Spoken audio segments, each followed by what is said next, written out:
శ్రీ గురుభ్యో నమ. వ్యాస విరచిత శ్రీమద్భాగవతంలో దశమ స్కందంలో నేడు మనం 34వ అధ్యాయం ప్రారంభించుకుంటున్నాం. ఈ అధ్యాయంలో వ్యాసుల వారు పరమాత్ముడి యొక్క లీలల్లో మరొక ముఖ్యమైనటువంటి ఘట్టాన్ని తీసుకొచ్చారు. ఇప్పటి వరకు కూడా మనం స్వామివారి యొక్క అద్భుతమైనటువంటి రాస క్రీడోత్సవాలు మొదలైనటువంటి నృత్యోత్సవాలని, వాటిలో ఉండేటువంటి మాధుర్యాన్ని మనం అనుభవించాం, ఆస్వాదించాం. ఇక్కడి నుంచి కూడా చిన్న చిన్న ముఖ్యమైనటువంటి ఘట్టాలు అంటే రాక్షస సంహారం మొట్టమొదట్లో ఎలా చేశారు, ఆ తర్వాత కంసుడికి సంబంధించినటువంటి అనుచరులు మొదలైనటువంటి వారిని కూడా సంహరించడం దగ్గరికి వెళ్తున్నాం. ఈ మధ్యలో ఒకటి రెండు ఘట్టాలు ప్రస్తావిస్తున్నాం. అదేమిటంటే, సుదర్శనుడు అనేటువంటి గంధర్వుడికి శాప విమోచనాన్ని కలిగించి కుబేరుని యొక్క భటుడైనటువంటి ఒక యక్షుడు శంఖచూడు అనేటువంటి యక్షునికి మోక్షప్రాప్తి కలిగిస్తున్నారు కృష్ణ పరమాత్మ. ఆ ఘట్టాలని వ్యాస భగవానుడు ఈ అధ్యాయంలో వర్ణించడం జరిగింది.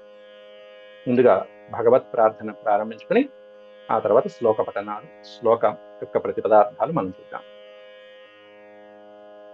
ఓం శుక్లాంబరధరం విష్ణుం శశివర్ణం చతుర్భుజం ప్రసన్నవదనం ధ్యాయేత్ సర్వవిఘ్నోపశాంతయే. వ్యాసం వసిష్ఠనప్తారం శక్తేః పౌత్రమకల్మషం పరాశరాత్మజం వందే సుఖతాతం తపోనిధిం. వ్యాసాయ విష్ణురూపాయ వ్యాసరూపాయ విష్ణవే నమో వై బ్రహ్మనిధయే వాసిష్ఠాయ నమో నమః.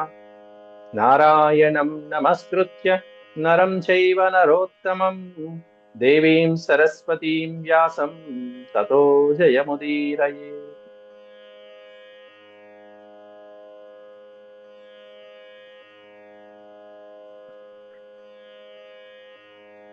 చతుస్త్రింశోऽధ్యాయः. శ్రీ సుక ఉవాచ. సుఖయోగేంద్రుల వారు పరీక్షిత్ మహారాజుకి వివరిస్తున్నారు.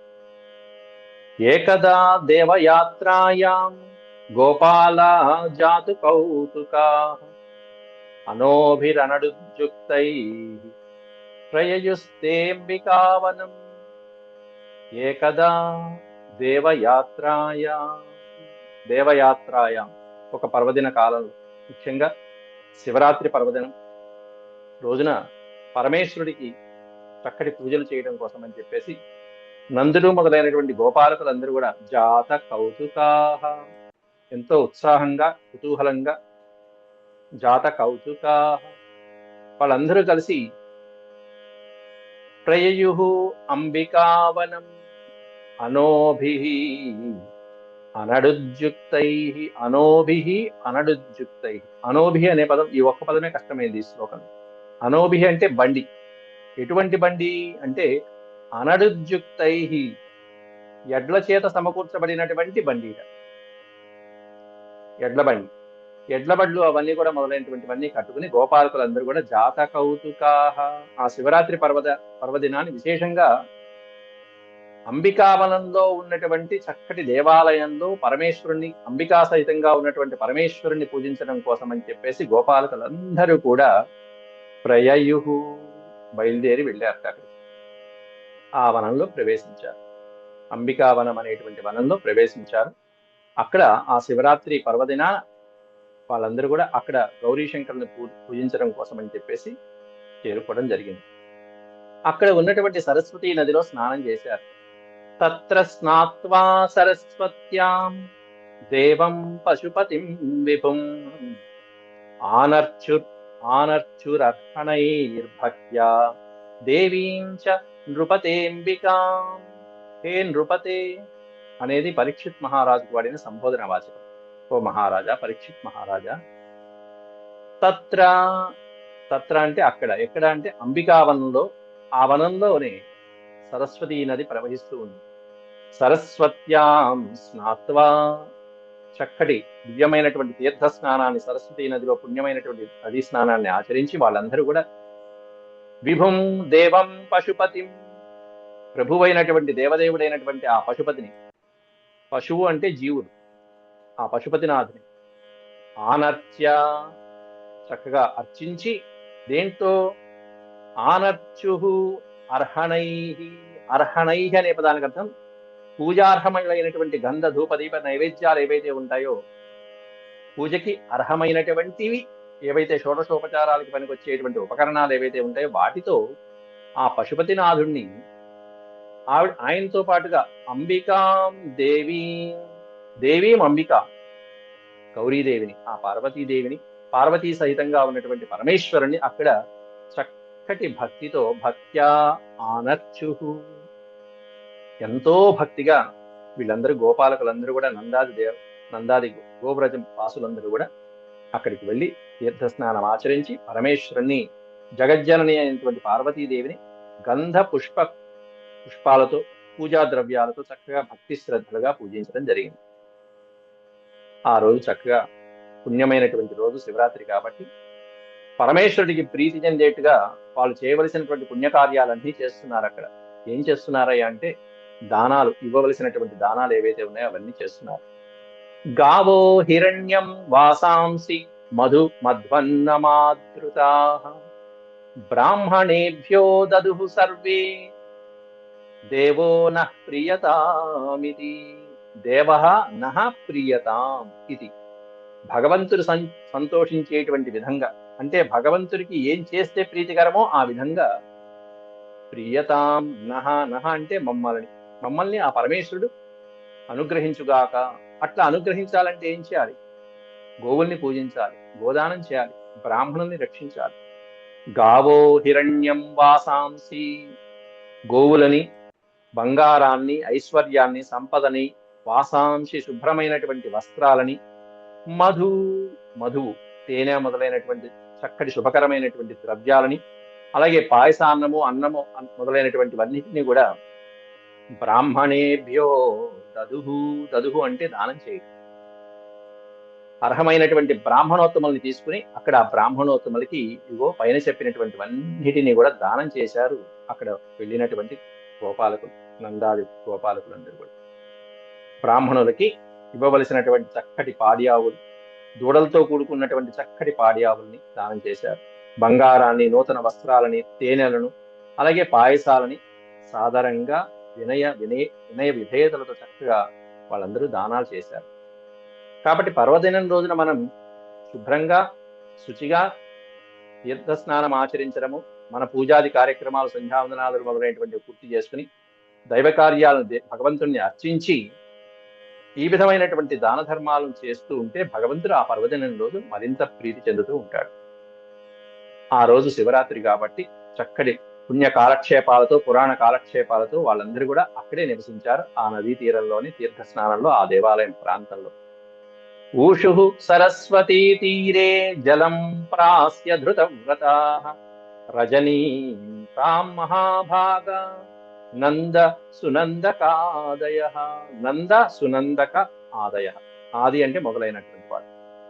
నందుడు, సునందుడు మొదలైనటువంటి మహానుభావులు, మహాత్ములు ఎవరైతే ఉంటారో వచ్చినటువంటి వాళ్ళలో పెద్దవాళ్ళు, వాళ్ళని అనుసరించి మిగతా వాళ్ళందరూ కూడా ఆ సరస్వతి నదీ తీరంలోనే ఉన్నటువంటి ఆ ప్రాంతంలో చక్కగా వనంలో, అంబికా వనంలో ఊషు అక్కడే గడిపారట. అక్కడే నివసించి అక్కడే గడిపారు. ఊషు అంటే గడపటం. ఎలా గడిపారు ఆ రోజంతా అంటే కేవలం జలం ప్రాస్య ధృత వ్రత. వాళ్ళందరూ బ్రహ్మచర్య దీక్ష, నిరాహార దీక్ష, ఉపవాసము మొదలైనటువంటివన్నీ పాటిస్తూ కేవలం జలములను మాత్రమే ప్రాస్య ఆహారంగా తీసుకున్నారట. జలాలను మాత్రమే సేవించారు, నీటిని మాత్రమే తీసుకుని నిరాహారంగా బ్రహ్మచర్య దీక్షతో కఠినమైనటువంటి వ్రతాన్ని, దృఢమైనటువంటి వ్రతాన్ని ఆచరిస్తూ తాం రజనీం, ఆ రాత్రంతా కూడా శివనామ స్మరణలో ఇటు పక్కన కేశవుడు ఉన్నాడు, అటు పక్కన శివుని పూజిస్తున్నారు. శివకేశవుల యొక్క సాంగత్యం, ఇంకేం చెప్పాలి. రజనీం తాం మహాభాగా, ఆనంద సునందాదుల యొక్క మహాత్ములందరూ కూడా ఆ రాత్రి పూట అక్కడే ఊషు అక్కడే గడిపారు. దైవ కార్యక్రమాలను, దేవుని భజనలను. అలాంటి సందర్భంలో కాస్త కశ్చిన్ మహా అహిహి తస్మిన్ విపినేతి బుభుక్షితః యదృచ్ఛయాగతో నందం శయానమురగోగ్రహీత్. కశ్చిన్ మహాన్ అహిహి, అహి అంటే సర్పం. కశ్చిత్ మహాన్ అహిహి, మహాన్ ప్లస్ అహి, చాలా గొప్ప పెద్ద విషసర్పం ఒకటి. కశ్చిత్ మహాన్ అహి తస్మిన్ విపినే, విపినము అంటే అరణ్యం. ఆ వనంలో, ఆ అంబికా వనంలో ఎట్లాంటి సర్పం వచ్చింది ఆ ప్రదేశానికి అంటే అతి బుభుక్షిత, బాగా ఆకలితో నకనకలాడిపోతూ, ఏమీ పదార్థాలేమీ దొరక్క చిక్కి శల్యమైపోయినటువంటి ఆకలితో ఉన్నటువంటి ఒక సర్పం వచ్చింది అక్కడ, మహాసర్పము. కశ్చిన్ మహానహి తస్మిన్ విపినే అతి బుభుక్షిత. వచ్చి అలా తిరుగుతూ తిరుగుతూ ఆహారం ఏం దొరుకుతుందా అని చెప్పి వచ్చి వచ్చి యదృచ్ఛయా ఆగతో, అనుకోకుండా కనిపించినటువంటి ఆహారం అక్కడ మొట్టమొదటి ఎవరు కనిపించారంటే నందుడు కనిపించాడు అక్కడ. వాళ్ళందరూ నిద్రించి ఉన్నారు ఆ సమయంలో, ఉపవాసం చేసి చేసి చేసి ఉన్నారు, నిరాహార దీక్షతో ఆ రాత్రి అక్కడే గడుపుతున్నారు. యదృచ్ఛయా ఆగతో నందం శయానమురగోగ్రసీత్. అలా ఆ రాత్రి వేళ విశ్రాంతికి పడుకున్నటువంటి ఆ గోపాలకులు అక్కడ నందులో పక్కన శయనించి ఉంటే అక్కడికి అప్రయత్నంగా ఆహారం లభించిందని చెప్పి నిద్రపోతున్నటువంటి శయానం నందం, నిద్రిస్తున్నటువంటి ఆ నందుణ్ణి పురగహ, ఆ అహి సర్పము యదృచ్ఛయా ఆగతో నందం శయానం పురగహ అగ్రహీత్, అగ్రసీత్, అగ్రహీత్ ఉంటారు, అగ్రసీత్ గ్రహించటం. ఆ సర్పం కాస్త నందుణ్ణి కాస్త ఆహారంగా, అప్రయత్నంగా వచ్చింది కదా అని చెప్పి ఆహారంగా నందుణ్ణి కాస్త నోట కట్టేస్తుంది. సర్పగ్రస్తుడయ్యాడు నందుడు అక్కడ. ఆ సర్పం కాస్త నందుని మెల్లమెల్లగా క్రమక్రమంగా కొంచెం లోపలికి అలా లాగుతూ ఉంటే సహ చుక్రోషాహినాగ్రస్త కృష్ణ కృష్ణ మహానయం, హే కృష్ణ హే కృష్ణ, కృష్ణ కృష్ణ మహాన్ అయం సర్పో మాం గ్రసతే తాత ప్రపన్నం పరిమోచయ. సహ చుక్రోషాహినాగ్రస్త కృష్ణ కృష్ణ మహానయం సర్పో మాం గ్రసతే తాత ప్రపన్నం పరిమోచయ. తాత, నాయన, కృష్ణ కృష్ణ, ప్రపన్నం పరిమోచయ. ప్రపన్నం అంటే శరణు వేడటం, నిన్నే ప్రపన్నం వేడుతున్నాం, నిన్నే శరణు వేడుతున్నాం హే కృష్ణ.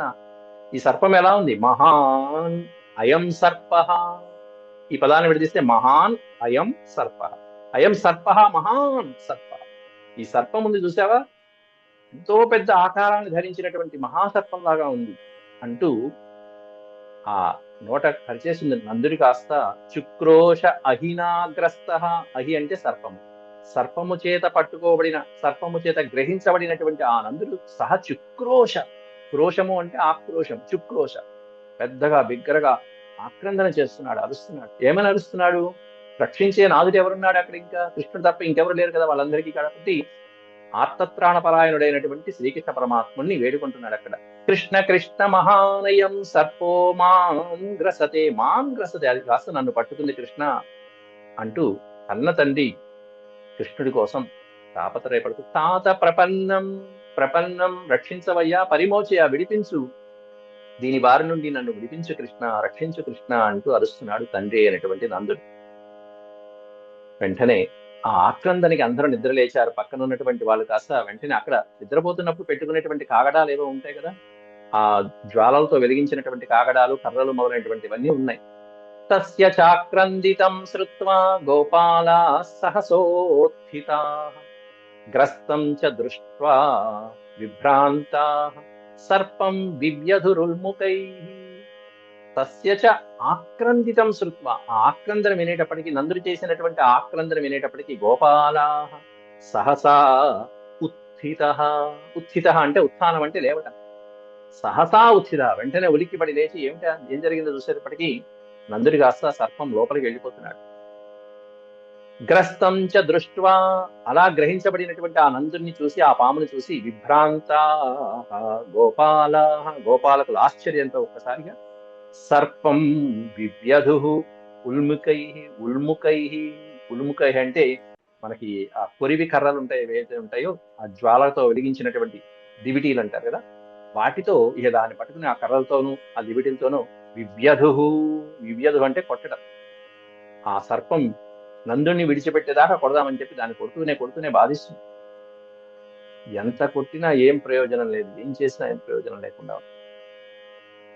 అలాతైర్దహ్యమానోపి నాముంచత్తమురగం తమురంగమః నాముంచత్తమురంగమః తమస్పృశత్ పదాభ్యేత్య భగవాన్ సాత్వతాం పతిః తమస్పృశత్ పదాభ్యేత్య. అద్భుతమైనటువంటి ఘట్టం. అలాతైర్దహ్యమానోపి, అలాతము అనే పదానికి అర్థం పైన చెప్పినటువంటి ఉల్ముఖం. ఏవైతే ఆ కొర్వికర్రల చేత కొడుతున్నప్పటికీ కూడా, అలాతముల చేత దండిస్తున్నప్పటికీ కూడా, సర్పాన్ని కొడుతున్నప్పటికీ కూడా, దహ్యమానోపి దాన్ని కొడుతున్నప్పటికీ, నా అముంచత్ తమురంగమః ఉరంగమః. ఉరంగమం అంటే సర్పం, ఉరంగమం. ఆ సర్పం అనేటువంటిది నా అముంచత, ఏమాత్రము విడిచిపెట్టలేదు. దెబ్బలైతే తింటుంది కానీ ఆహారం, ఇంత ఆహారం దొరికితే విడిచిపెడతాను అన్నట్టుగా నందుడిని కాస్త నోట కలిచేస్తుంది. నందుడికి వచ్చినటువంటి రెండో ఆపద ఇది. మొదటిసారి ఏమన్నా అలా స్నానం చక్కటి జలాలలోకి వెళ్ళి యమునా జలాల్లో ఉన్నటువంటి ఆ నందుడిని కాస్త ఒకసారి వరుణుడి యొక్క భటులు కాస్త తీసుకువెళ్ళిపోయారు, వరుణలోకానికి తీసుకువెళ్ళిపోయారు.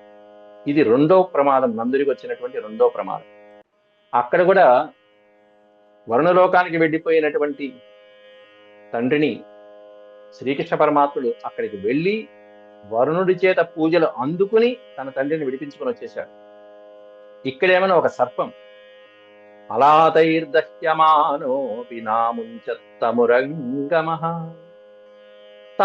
తమస్పృశ్యత్ పదాభ్యేత్య తం అస్పృశత్. అస్పృశత్ అంటే తాకటం. తమ్ అస్పృశత్, ఆ పాముని శ్రీకృష్ణ పరమాత్ముడు అక్కడికి వచ్చి అస్పృశత్ తాకాట. దేంతో తాకాడంటే పదాభ్యేత్య, పాదము యొక్క అలా బొటనవేలు అంచుతో ఒకసారి ఆ పాదంతో ఆ పాముని స్పృశించాట. అంటే పదాభ్యేత్య అంటే పాదంతో. స్వామివారు ఆ పాదంతో చక్కటి చరణ పద్మాలతో స్వామిని స్పృశించడం జరిగింది. భగవాన్ సాత్వతాం పతి, సాత్వతాం పతి అయినటువంటి భగవాన్ శ్రీకృష్ణ ప్రభు ఆ ఉరగాన్ని, ఆ పాముని ఎదురుగా వచ్చి తన పాదములతో అలా ఆ సర్పాన్ని స్పృశించారంతే. స్పృశించేటప్పటికీ ఒక్కసారిగా ఆ పాము తన ఆకారాన్ని విడిచిపెట్టేసి వెంటనే విద్యాధరుడు అనేటువంటి గంధర్వరాజుగా అలా ఆకారాన్ని దాల్చాడు ఆ సర్పం.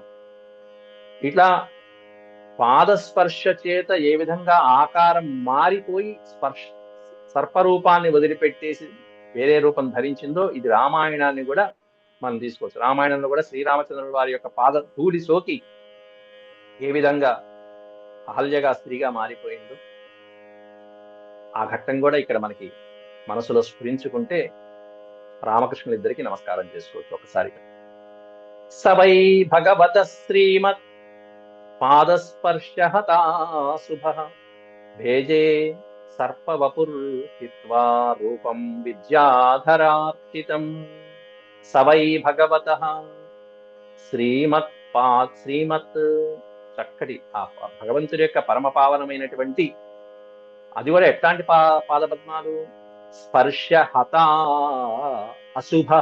ఇక్కడ శుభ దగ్గర పక్కన అకార ప్రశ్లేష ఉండాలి, మన పుస్తకాలలో ఇవ్వలేదు. ఈ పదాన్ని విడదీస్తానండి. హత ప్లస్ అశుభ, హతాశుభ కాదు. హత అంటే పోయినటువంటి, శుభాలు పోవటం కాదు. పక్కన అకారం అనేటువంటి అకార ప్రశ్లేష, ఎస్ అనే సింబల్ పెట్టుకోవాలి టెక్స్ట్ బుక్ లో కూడా. అశుభ హతాహ, ఎవరి పాదస్పర్శ చేత అశుభములన్నీ పోతాయో అటువంటి పరమ పావనమైనటువంటి పరమేశ్వరుని యొక్క పాదస్పర్శ, దివ్యమైనటువంటి పాదస్పర్శ. ఆ శ్రీకృష్ణ పరమాత్ముని యొక్క పరమ పావనమైనటువంటి పాదస్పర్శతో ఆ పాము యొక్క పాపాలన్నీ పటాపంచలైపోయినాయి. అది హతాశుభ అంటే అది. శుభములు హరించడం కాదు, అశుభాలన్నీ పటాపంచలైపోయాయి, అది దాని. అందువల్ల ఇక్కడ ముఖ్యంగా ఎస్ అనేటువంటి అకార ప్రశ్లేష గాని అకారం గాని రాసుకుంటే చదివేటప్పుడు మనకి సులభంగా ఉంటుంది. సవై భగవత శ్రీమత్ పాదస్పర్శ హతాశుభః భేజే సర్పవపుర్హిత్వా. సర్పవపు, సర్పము యొక్క శరీరాన్ని హిత్వా వదిలిపెట్టేసి వెంటనే స్వామి యొక్క పాదస్పర్శతో ఆ రూపాన్ని వదిలిపెట్టేసి, ఆ రూపం ఎప్పుడు వచ్చింది? ఏదో శాపగ్రస్తుడైతే వచ్చిన రూపం. స్వామివారి యొక్క పాదస్పర్శతో ఆ శాపం కూడా పటాపంచలైపోయి పాపాలన్నీ పోయి ఇప్పుడు కాస్త అసలైనటువంటి సశరీరం అద్భుతమైనటువంటి రూపం ధరించాడు ఆ సర్పం. ఎవరయ్యా అంటే రూపం విద్యాధరార్చితం, విద్యాధర అర్చితం రూపం, విద్యాధరుల చేత పూజించబడేటువంటి దివ్యమైనటువంటి రూపాన్ని ధరించాడు. గంధర్వులు విద్యాధరులు వీళ్ళందరూ స్థాయి వాడు గంధర్వులు. అలాగే పర్వతాలలో పైన స్వర్గలోకం అంటే భువర్లోకంలో సువర్లోకంలో ఉండేటువంటి వాళ్ళు ఈ గంధర్వులందరూ విద్యాధరులు మొదలైనటువంటి వాళ్ళు సుప్రసిద్ధమైనటువంటి వాళ్ళు ఉంటారు. అట్లాంటి గంధర్వుల్లో సుప్రసిద్ధమైనటువంటి సుదర్శనుడు అనేటువంటి గంధర్వుడు అతడు చేసినటువంటి అపరాధానికి గాను సర్పరూపాన్ని ధరించాడు. స్వామి యొక్క పరమపావనమైనటువంటి చరణ స్పర్శతో శాపం తొలగిపోయింది. అట్లాంటివి ఎన్ని ప్రాణికోటులు ఏ విధంగా పరమపావనమైపోయాయో స్వామి యొక్క పాదస్పర్శతో పాదధూళితో. తమపృచ్ఛత్ ఋషికేశః ప్రణతం సముపస్థితం దీప్యమానేన వపుషా పురుషం హేమమాలినం. ఒక్కసారిగా ఎప్పుడైతే విద్యాధర రూపాన్ని ధరించాడో సర్పరూపం కాస్త పటాపంచలైపోయిందో, శాపగ్రస్తం వదిలిపోయిందో, అప్పటిదాకా శాపగ్రస్తుడైన వాడు ఆ శాప ప్రభావం పోయింది, విద్యాధర రూపం ధరించాడు. వెంటనే శ్రీకృష్ణ పరమాత్మకి ఋషికేశః ప్రణతం సముపస్థితం, ఎదురుకుండా పరమేశ్వరుడు ఎదురుకుండా కృష్ణ పరమాత్ముడు ఎదురుకుండా నమస్కారం చేసి ఎదురుకుండా ఉన్నాడు. అట్లా ఉన్నటువంటి ఆ విద్యాధరుణ్ణి ఋషికేశుడు చూసి అపృచ్ఛత్ తమ అపృచ్ఛత్ ఈ విధంగా అడుగుతున్నాడు. ఎవరినైనా నువ్వు అని అడుగుతున్నాడు. ఆ విద్యాధరుడు శాపం పోయినటువంటి సర్పరూపాన్ని వదిలిపెట్టిన విద్యాధరుడు ఎంత దేదీప్యమానంగా ప్రకాశిస్తున్నాడో రెండో పాదంలో వర్ణిస్తున్నాడు. దీప్యమానేన వపుషా పురుషం హేమమాలినం. హేమమాలినం అద్భుతమైనటువంటి విద్యాధరుల చేత అర్చించబడేటువంటి దివ్య రూపం ఏదైతే ఉందో దీప్యమానేన వపుష, వపుష అంటే శరీరం, కాంతివంతమైనటువంటి అద్భుతమైనటువంటి శరీరాన్ని ధరించి ఆ స్వామి పాదాలపై అలా వాలిపోయాడు. హేమమాలినం సువర్ణమయమైనటువంటి మాలని ధరించినటువంటి వాడు, బంగారు మాలని ధరించాడు. అటువంటి ఒక దివ్య పురుషుడు ఎదురుకుండా దీప్యమానేన వపుష తేజస్శాలి అయినటువంటి కాంతివంతమైనటువంటి శరీరంతో స్వామి పాదాలపైన ప్రణతం అంటే అది పాదపద్మాలకి ప్రణామం చేస్తూ అలా ఉండిపోయాడు. అట్లా ఉన్నటువంటి విద్యాధరుడితో కృష్ణుడు అపృచ్ఛత అడుగుతున్నాడు. ఏమని అడుగుతున్నాడు? కృష్ణుడు అడుగుతున్నాడు, ఎవరు నువ్వు అని కృష్ణుడు అడగడం ఇంతవరకు జరగల. ఆయనకు అన్నీ తెలుసు కాబట్టి పక్క వాళ్ళ కోసం అని చెప్పి అడుగుతున్నాడు. ఇక్కడ మిగతా వాళ్ళ కోసం అని చెప్పేసి ఆ విద్యాధరుడి యొక్క ప్రభావం ఏమిటి, ఎవరు, ఏం జరిగింది అనేటువంటి తెలుసుకోవడం, మిగతా వాళ్ళకి తెలియడం కోసం అడుగుతున్నాడు కృష్ణ పరమాత్ముడు. ఇక్కడ కో భవాన్ పరయా లక్ష్మ్యా రోచతే అద్భుత దర్శన కథం జుగుప్సితామేతాం గతిం వా ప్రాపితో వశః. ఇట్లాంటి ప్రశ్లేష పైన అశుభం దగ్గర కూడా ఉండాలి. ఈ అకార ప్రశ్లేష ఇక్కడ ఉండాలి, ఈ రెండు అక్షరాల మధ్యలో. అప్పుడు అశుభ అనే పదం వస్తుంది. కో భవాన్, ఎవరు నువ్వు, భవాన్ కహ, పరయా లక్ష్మ్యా రోచతే అద్భుత దర్శన. ఇంత అత్యద్భుతమైనటువంటి కాంతితో ప్రకాశిస్తున్నావు, అద్భుతమైనటువంటి తేజస్సు, శుభకరమైనటువంటి లక్షణాలన్నీ నీలో కనిపిస్తున్నాయి. అట్లాంటి శుభకరమైనటువంటి లక్షణాలతో ఉన్నటువంటి నీవు అధం జుగుప్సితామేతాం గతిం వా ప్రాపితః అవశః. ఈ విధమైనటువంటి జుగుప్సితమైనటువంటి అంటే ఆవగింపు, అసహ్యం కలిగేటువంటి విధంగా ఈ విధమైనటువంటి సర్ప హేళన కలిగించేటువంటి విధంగా ఈ సర్పజాతిలో నీ జన్మ ఎలా కలిగింది? ఎందుకు ఈ రూపాన్ని ధరించావు? ఈ స్థితి ఎందుకు వచ్చింది నీకు? కథం వా గతిం ప్రాప్తః అని చెప్పి అడుగుతున్నారు అక్కడ స్వామి. ఎవరు నువ్వు అని చెప్పి ఇంత దేదీప్యమైనటువంటి దివ్య తేజస్సుతో నీ శరీరం వెలుగుతున్నది కదా, నీ రూపం అద్భుతమైనటువంటి దర్శనీయంగా ఉన్నటువంటి నీ రూపం, అట్లాంటిది ఇంత జుగుప్సాకరంగా ఉన్నటువంటి ఈ సర్ప జన్మ నీకెందుకు ప్రాప్తించిందయ్యా? ఏమిటి కారణం? పదం ప్రాపితో అవశః అంటే అప్పుడు సర్పం అంటుంది అక్కడ. సర్పం అనకంటే ఇప్పుడు విద్యాధర ఉవాచ, విద్యాధరుల చేత పూజించబడేటువంటి ఇతడు అంటున్నాడు. సర్పరూపం అంతా పోయింది. అహం విద్యాధర కశ్చిత్ సుదర్శన ఇది శ్రుతః శ్రియా స్వరూప సంపత్యా విమానేనాచరం దిశః. అది నేను సుదర్శనుడు అనేటువంటి పేరు కలిగినటువంటి విద్యాధరుడు. యక్ష కిన్నర కింపురుషుల్లో గంధర్వుల్లో ప్రధానమైనటువంటి వాళ్ళు. అహం విద్యాధర కశ్చిత్, ఒకానొక విద్యాధర పురుషుణ్ణి, నా పేరు సుదర్శనుడు. ఇది శృత, ఇది శృత, సుదర్శనుడని అంటారు. శృత అంటే అంటారు, సుదర్శనుడు అంటారు. శ్రియా స్వరూప సంపత్య, శ్రియా స్వరూప సంపత్య, బాగా స్వరూపం చక్కటి అందముందని చెప్పి, ఐశ్వర్యం ఉందని చెప్పి అహంకారంతో ఉండేటువంటి వాణి. రూప సంపత్తి ఉంది ఓ పక్కన, అంతేకాకుండా శ్రియము లక్ష్మీ సంపత్తి కూడా ఉంది. రూప సంపత్తి ఉంది, ఇది ఉంది, దీంతో పాటు అధికారం కూడా ఉంది అంటే ఇక సర్వనాశనమైనట్టు. 4 చెప్పాం మనం. ఈ 4గిట్లో ఏ ఒక్కటి ఉన్నా సరే నశిస్తూ ఉంటాడు. యవ్వనము, ధన సంపత్తి, ప్రభుత్వము, అవివేకత, ఈ 4గిట్లో ఏ ఒక్కటి ఉన్నా మనిషి నాశనమైపోతాడు. యవ్వనం, ధన సంపత్తి, ప్రభుత్వం, అవివేకత, ఏకైకమప్యనర్థాయ కిము యత్ర చతుష్టయం అంటారు సుభాషితాలు. యవ్వనం ఉన్నా నాశనమే. ఇక్కడ ఉన్నది అతనికి అదే యవ్వనం. స్వరూప సంపత్తి ఉంది, రూప సంపత్తి, అందమైనటువంటి వాడు, అత్యద్భుతమైనటువంటి మన్మధుడిని మించినటువంటి వాడు అన్నట్టుగా ఉండేవాడు. పైగా దానికి తోడు శ్రియా, ఐశ్వర్యం కూడా ఉంది. విద్యాధరుడు యవ్వనం ఉన్నా, సంపత్తి ఉన్నా, అవివేకం ఉన్నా, మూర్ఖత్వం, అధికారం ఉన్నా, ఈ 4గిట్లో ఏ ఒక్కటి ఉన్నా మనిషి నాశనం అయిపోతాడు. కొంతమందిలో 4 ఉంటాయి, ఇంకా నాశనం అవ్వకుండా బానే ఉంటాడా ఇంకా చెప్పచ్చు. ఇక్కడ అహంకార మదంతో ఉన్నటువంటి ఈ సుదర్శనుడు అనే విద్యాధరుడు ఒకసారి విమానేనాచరం దిశ, అనేక దిక్కులతో ఆకాశంలో విమానంలో తన వాహనంలో సంచరిస్తూ అలా వెళ్తున్నట్ట. వెళ్తూ ఉంటే ఎదురుకుండా వస్తున్నటువంటి మహర్షులని అవహేళన చేసినటువంటి పాపానికి ఇదిగో ఈ రూపం ధరించాట. ఆ కథ చెప్తున్నాడు. ఋషీన్ విరూపాన్ అంగిరస ప్రాహసం రూపదర్శిత, రూపదర్పిత, రూపదర్పంతో, దర్పము అంటే అహంకారం. రూపం ఉంది, స్వరూపం చక్కటి అందమైనటువంటి రూపం ఉంది కదా అనేటువంటి అహంకారంతో ఉన్నటువంటి నేను విరూపంగా కురూపంగా ఉన్నటువంటి అంగిరస మహర్షిని చూసి ప్రాహసం, నవ్వాను, వికటాట్టహాసం చేశాను. ఆ రూపాన్ని చూసి నేను నవ్వాను. ఆయన అంగిరసుడు, మహానుభావుడు.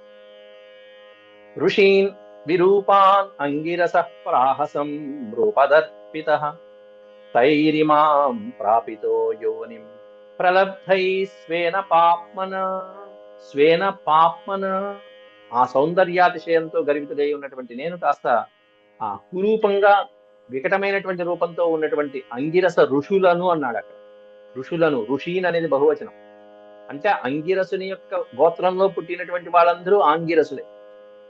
మనం సంకల్పం చెప్పుకునేటప్పుడు కూడా చెప్తాం ఆంగిరస గోత్ర. భరద్వాజ గోత్రంలో పుట్టిన వాళ్ళందరూ భారద్వాజులే. అట్లా విరూపాన్ గిరస, ఆంగిరస, విడదీసిన ఆంగిరస. కాబట్టి అంగిరస ఋషులు ఎవరైతే ఉంటారో, ఆయన అనుయాయులు ఎవరైతే ఉంటారో వాళ్ళని చూసి హేళనగా అవహేళన చేస్తూ ప్రాహసం, నవ్వానయ్యా. ఆ అవహేళనకి గురి అయినటువంటి ఆ మహామునుడు కాస్త నేను చేసినటువంటి ఈ పాపం ఏదైతే ఉందో, తైరిమాం ప్రాపితో యోనిం ప్రలబ్ధై స్వేన స్వేన పాప్మన, నాకు నేను చేసుకున్నటువంటి ఈ పాపాన్ని కాస్త కోపించినటువంటి మహర్షులు వాళ్ళు కాస్త కోపించి, మరి పాపాత్ముడ, ఈ అహంకారం, అందముంది, సౌందర్యం ఉంది అనేటువంటి అహంకారం చేత, గర్వం చేత ఇలా ఈ విధంగా విర్రవీగుతున్నావు నువ్వు. కాబట్టి నీవు మమ్మల్ని పరిహసించావు. కాబట్టి నీ స్వరూపాన్ని కాస్త ఇగో సర్పరూపాన్ని, స్వరూపాన్ని వదిలిపెట్టేసి సర్పరూపాన్ని పొందుతావు అని చెప్పి శాపం పెట్టారు. ఇమాం ప్రాపిత అంటే ఈ రూపము అన్నారు. తైరిమాం ప్రాపిత, వాళ్ళ చేత నేను ఇదిగో ఈ సర్పరూపాన్ని పొందాను. ఈ సర్పయోనిలో పుట్టి యోనిం ప్రాపిత, ఇమాం యోనిం ప్రాప్త, ఈ సర్పయోనిలో జన్మించి ఈ విధంగా పెద్దవాడిని అయ్యాను. ఈ జన్మ నాకు ఈ విధంగా వచ్చింది. కాబట్టి మహర్షులని అవమానించాను. రెండోది అహంకారం, రూపముందనేటువంటి అహంకారం ఒకటి ఉన్నా సరే సరిగ్గా బుద్ధిగా ఉంటే బాగుండేది, కానీ ఋషుల్ని అవమానించాను. మనం చెప్పుకున్నాం, ఒక చోట వచ్చింది అంటే తప్పకుండా రెండో వాడిని కించపరుస్తూ ఉంటాం ఎప్పుడు కూడా.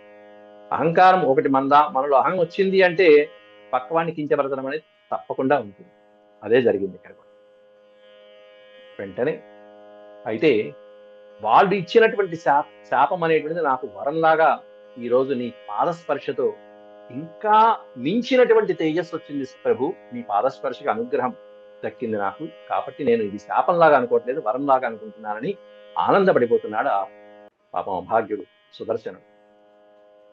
శాపో మేనుగ్రహాయేవ, ఇక్కడ ప్రశ్లేష పెట్టారు కాబట్టి చక్కగా ఉంది. అనుగ్రహాయేవ, వాళ్ళు పెట్టినటువంటి మహర్షులు పెట్టిన శాపం నాకు అనుగ్రహంలా ప్రాప్తించింది. శాపో మేనుగ్రహాయేవ కృతస్యై కరుణాత్మభి యదహం లోకగురునా పదాస్పృష్టో హతాశుభ. మళ్ళీ ఇచ్చాడు ఇక్కడ హత అశుభ, నా అశుభాలన్నీ కూడా నాశనమైపోయినాయి, ఇప్పుడు పుణ్యాత్మునైపోయాను.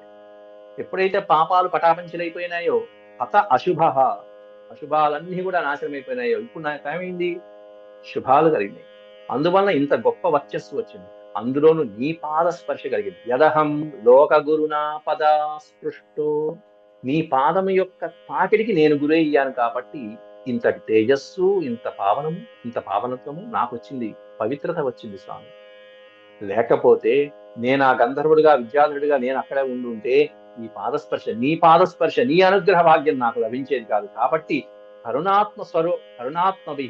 స్వభావులైనటువంటి ఆ మహర్షులు నాకు శాపాన్ని పెట్టారు. అది శాపం కాదు, నాకు వరం లాంటిది, అనుగ్రహించారు నన్ను అని నేను భావిస్తున్నానయ్యా. శాపో మే అనుగ్రహాయైవ కృత కృత అంటే వాళ్ళ చేత చేయబడింది. వాళ్ళ చేత చేయబడినటువంటి ఆ శాపం అనేది నా పాలిట అనుగ్రహంగా, వరంగా మారిందయ్యా. ఎందుకంటే నువ్వు ఎట్లాంటి వాడివి, లోక గురున, జగద్గురు అయినటువంటి వాడు. అట్లాంటి జగద్గురు అయినటువంటి నీ యొక్క పవిత్రమైనటువంటి పాదస్పర్శే నా పాపాలన్నీ కూడా తొలగిపోయినాయి. ఇప్పుడు నేను పవిత్రమయ్యాను. ఆ విధంగా వాళ్ళు శపించకపోతే నాకు ఈ అదృష్టం దక్కేది కాదు కదా. కాబట్టి ఇది నా పాలిట అనుగ్రహమే సుమా అంటూ పరమ సంతోష భరితుడైపోతున్నాడు ఆ సుదర్శనుడు అనేటువంటి గంధర్వుడు. ఆ తర్వాత ఏం జరిగింది అనేటువంటిది స్వామి ఈ గంధర్వుడిని అనుగ్రహించడం, తర్వాత మళ్ళీ పరమేశ్వరుడి పూజలు చేయడం, ఆ తర్వాత మరొకరిని అనుగ్రహించడం అనేది రేపటి శ్లోకాల్లో మళ్ళీ కంటిన్యూ చేసుకున్నాం. అంతవరకు సెలవు. ఓం శాంతి శాంతి శాంతి. యదక్షరపద భ్రష్టం మాత్రాహీనం చ యద్భవేత్ తత్సర్వం క్షమ్యతాం దేవ నారాయణ నమోస్తుతే. సర్వం శ్రీకృష్ణార్పణమస్తు. హరి ఓం.